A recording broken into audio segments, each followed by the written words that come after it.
2021 সালের করোনা পিরিয়ডের সময় ডক্টর সন্দীপ ঘোষকে লুকিয়ে চুরিয়ে আরজি করের প্রিন্সিপাল করে পাঠানো হয়েছিল। কোভিড পিরিয়ডে কেউ জানতো না, সবাই ছিল যে যার বাড়িতে। ঢুকে থেকে শুরু হয়েছিল দুর্নীতি চক্র। এই দুর্নীতি চক্র 3 মাসের মধ্যে ইন্টার্নশিপ করতে গিয়ে আমাদের ছেলেমেয়েরা তাদের বন্ধুরা বুঝতে পেরেছিল। তাই জন্য তারা 2021 সালের অক্টোবর মাসে প্রথম প্রতিবাদ করেছিল, আরজি করের কান্না এই প্রিন্সি আর না, আরজি করের কান্না এই প্রিন্সি আর না।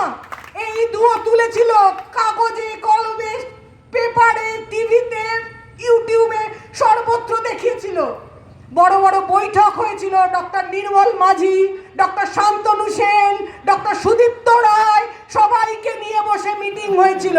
তখন তাদের আশ্বস্ত করা হয়েছিল, না না, এই প্রিন্সিপালকে আমরা সরিয়ে দেব। কিছুদিনের জন্য গা ঢাকা দিয়েছিল স্বাস্থ্য ভবনে।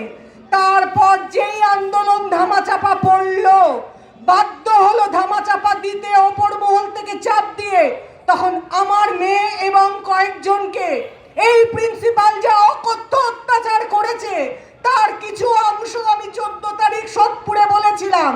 প্রিন্সিপাল তাদের এক্সট্রা ডিউটি দিয়েছিল, ইন্টার্নশিপ কমপ্লিশন আটকে দিয়েছিল এবং 17 দিন ধরে টানা স্বাস্থ্য ভবন দৌড়তে হয়েছিল শুধু ইন্টার্নশিপ কমপ্লিট হয়েছে এইটা বলবার জন্য। এবং বলা হয়েছিল ইন্টার্নশিপ শেষ হলে সেই দিনই আরজি কর থেকে তল্পা নিয়ে হস্টেল ছাড়তে হবে। এক মুহূর্তের জন্য যেন হস্টেলে তাকে দেখতে না পাই। একমাত্র মেয়ে আমার, বাকি ছিল 7টি ছেলে। বারবার করে কান্নাকাটি করতে করতে একটাই প্রার্থনা করেছিল, স্যার আমাকে শুধু কনভোকেশনটা দিন, আমাকে অতপাট করিয়ে বলুন আমি ডাক্তার হয়েছি। এই কান্নাটাকে বোঝবার জন্য আমরা দৌড়ে দৌড়ে গেছি বিভিন্ন প্রান্তে। হারামজাদা প্রিন্সিপাল সন্দীপ ঘোষ, শুয়োরের জাত, সেদিন দেয়নি, উল্টে ঘরের মধ্যে ডেকে অকথ্য ভাষায় গালাগালি করে বলেছিল মাথার চুলটা দেখিয়ে, এটাও আমার ছিঁড়তে পারলি না তোরা। সেই হচ্ছে প্রিন্সিপাল সন্দীপ ঘোষ। সময়ের অতলে আমার মেয়ে বেরিয়ে এসেছে, তার বন্ধুরাও বেরিয়ে এসেছে। হাউস স্টাফশিপে নাম থাকা সত্ত্বেও তাকে করতে দেয়নি। বলতে পারিনি বোধহয় যে 2-3 লাখ টাকা দিলে করতে দেবো। বুঝতে পেরেছিল নিম্নবিত্ত পরিবার তো, হয়তো টাকা দিতে পারবে না, জোর করলে এখান থেকে পালাবে।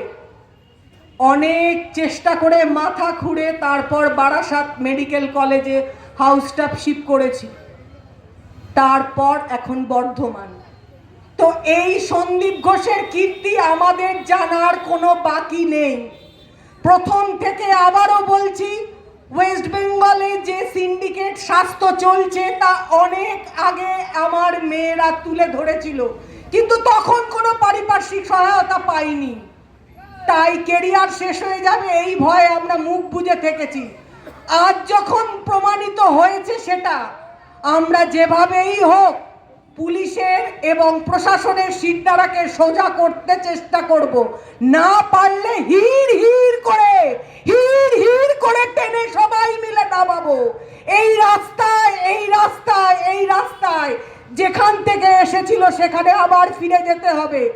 এক মায়ের কান্না আজ কোটি কোটি মায়ের কান্না হয়ে ঝরে পড়ছে। মনে রাখবেন, তিলোত্তমার চোখ দিয়ে জল বেরোয়নি, রক্ত বেরিয়েছিল, রক্ত। সেই রক্তের প্রতিদান কিভাবে দিতে হয় আমরা মায়েরা, আমরা মেয়েরা যেন কেউ না ভুলি। আগামী 8ই সেপ্টেম্বর সারা বিশ্ব জুড়ে প্রতিবাদ হবে, দেশ বিদেশে। সারা পৃথিবীর কাছে বাঙালির লজ্জা এই ঘৃণ্য সরকার, এই ঘৃণ্য সমাজ। যত তাড়াতাড়ি পারেন টেনে নামিয়ে আনুন, টেনে টেনে টেনে। শেষে বলবো, we want justice, we want justice, we want justice.